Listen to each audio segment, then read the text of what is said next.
Hey guys, how you doing? Today we're taking a close look at two of the most exciting smartwatches of 2025. The Garmin Venu 4 in 45mm and the Samsung Galaxy Watch 8 in 44.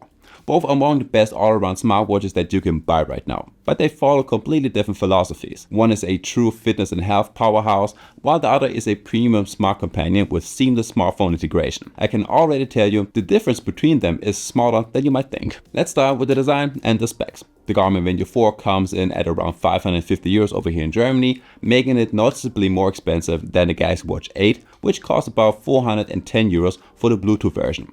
Both watches use a round design, but their styles are quite different. The Venu 4 looks sporty and elegant, featuring a full metal case, two physical buttons and a 1.4-inch AMOLED display with a resolution of 454 by 454 pixel. The screen is extremely bright, razor sharp and perfectly visible even in direct sunlight.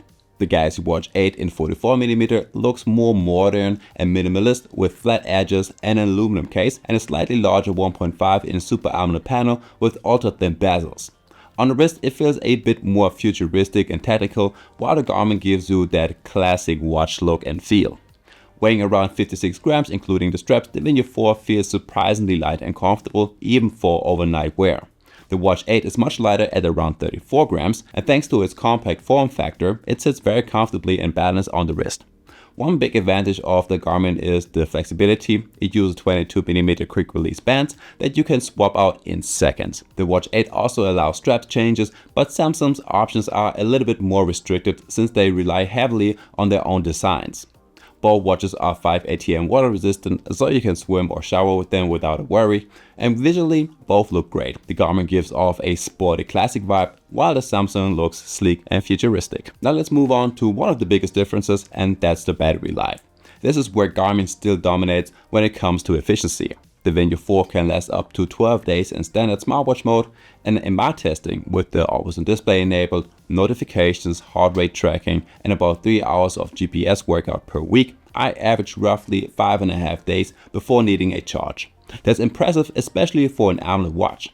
The Galaxy Watch 8, on the other hand, is a completely different story. Despite its slightly larger body, battery life is disappointingly short. In daily use, with the always-on display, sleep tracking and notifications active, I got about 27 hours on a full charge. That's not even 1.5 days. What stood out the most was that it lost around 22% overnight just from sleep tracking. Over 12 hours of typical use, the battery dropped from 100% down to 64%, and by the end of the day I only have 12% remain. In real life that means if you use the Watch 8 the way I do, with all of the features turned on, you will have to charge it every single day and sometimes even before the evening if you started early.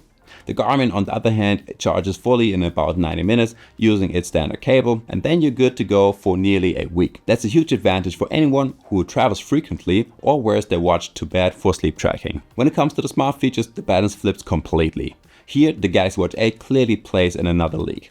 With Wear OS, Samsung Pay, Google Assistant, full Play Store app support with WhatsApp integration, music control, and both voice and text replies, it's basically a mini smartphone right on your wrist. Especially when paired with a Samsung or Android phone, everything feels seamless. Notifications, calls, Google Maps navigation, all of it works instantly and smoothly. The Garmin Venu 4, on the other hand, keeps things much simpler.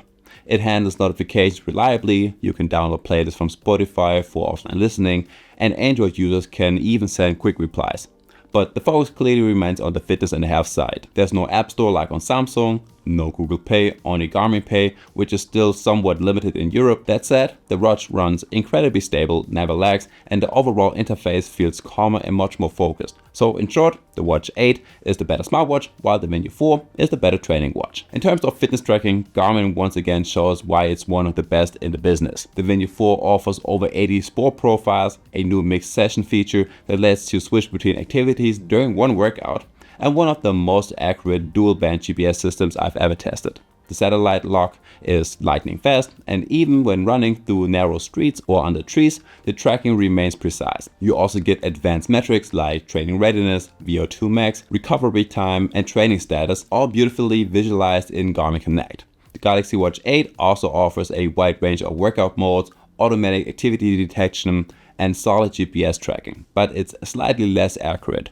Routes are usually fine, but during long runs or in dense city areas, I notice minor drifting. For casual users, that's perfectly fine, but for serious athletes, Garmin clearly provides more precise data. Garmin's new operating system also feels noticeably faster, menus open quicker, scrolling is smoother, and transitions are cleaner. Still, the Galaxy Watch 8 is overall more responsive thanks to Samsung's Exynos W1000 chip and 2 gigs of RAM. Both watches put a strong focus on health, but with very different philosophies.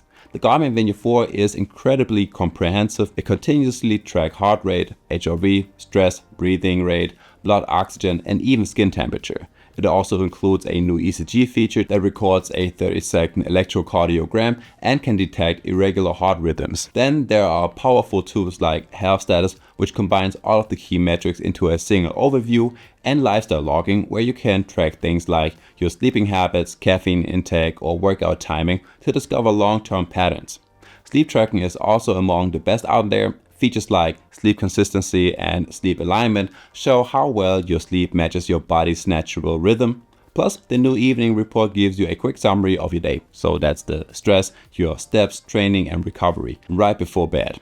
The Galaxy Watch 8 focuses more on real-time health insights. It offers blood oxygen measurement, skin temperature tracking, heart rate monitoring, and advanced sleep analysis with sleep stages. Samsung has made major improvements right here. Sleep tracking is now far more detailed and accurate than on the Watch 6. However, it still lacks Garmin's long-term insight system, the deep health history, pattern recognition, and connected lifestyle data. That said, the Galaxy Watch 8 brings its own unique features. It includes an energy score similar to the Garmin Body Battery, as well as an ECG, blood pressure measurement, vascular health assessment, and even an antioxidant index that helps you monitor your diet. You also get Aegis Index and a body composition measurement, giving you an even deeper picture of your overall wellness. Now, in the end, it really depends on what matters most to you. If you want a true smartwatch, one that handles apps, calls, notifications, and everything else with ease, the Galaxy Watch 8 is clearly the better choice. But if you care more about health, fitness, accuracy, and a long battery life, then the Garmin Venu 4 is the way to go. It lasts almost a week on a single charge, tracks more precisely, and feels less like a mini smartphone and more like a smart personal coach right on your wrist. Both are amazing watches, but they are made for different types of users. The Watch 8 is perfect for everyday use, while the Venu 4 is ideal for those who want to train seriously and track their body in detail. And guys, I guess that's already it for today. So I guess I will see you in the next one. Peace.